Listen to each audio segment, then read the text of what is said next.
వరలక్ష్మి వైష్ణవిని తీసుకొని అలా పార్కుకు వస్తుంది. అలాగే విష్ణు కూడా వెన్నెలను తీసుకొని పార్కుకు వస్తాడు. ఇక వరలక్ష్మి, వైష్ణవి, విష్ణు, వెన్నెల వాళ్ళిద్దరూ అలా వేరువేరుగా నడుచుకుంటూ వస్తూ ఉంటారు. ఇంతలో వెన్నెల అయితే ఏంటి ఈ వైష్ణవి రానట్టుగా ఉంది అని చెప్పి చూస్తూ ఉంటుంది. వైష్ణవి కూడా ఈ బేబీ వెన్నెల ఎక్కడ ఉన్నారు, కనిపించటం లేదు, అసలు ఇంతకీ వాళ్ళు పార్కుకు వచ్చారా లేదా అని చెప్పి అనుకుంటూ ఉంటుంది. ఇంతలో వరలక్ష్మి దగ్గర ఉన్న వైష్ణవి అయితే అక్కడ ఉన్న వెన్నెలని చూస్తుంది. అమ్మ, నాకు ఆ మొక్కజొన్న పొత్తు తీసుకొని రావా అని చెప్పి వరలక్ష్మిని అయితే అక్కడి నుండి పంపించేస్తుంది. వెన్నెల కూడా అక్కడి నుండి వైష్ణవిని చూసి, నాన్న నాకు ఆ పల్లీలు కొనిపెట్టవా అని చెప్పి వాళ్ళ నాన్న విష్ణుని కూడా పంపించేస్తుంది. ఇక వాళ్ళిద్దరూ వెళ్ళిపోయాక వెన్నెల, వైష్ణవి ఇద్దరు కలుసుకొని మాట్లాడుకుంటూ ఉంటారు.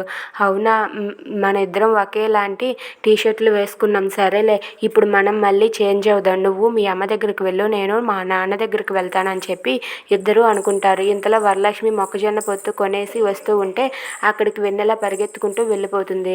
ఇంతలో విష్ణు దగ్గరికి అయితే వైష్ణవి పరిగెత్తుకుంటూ వచ్చేస్తుంది.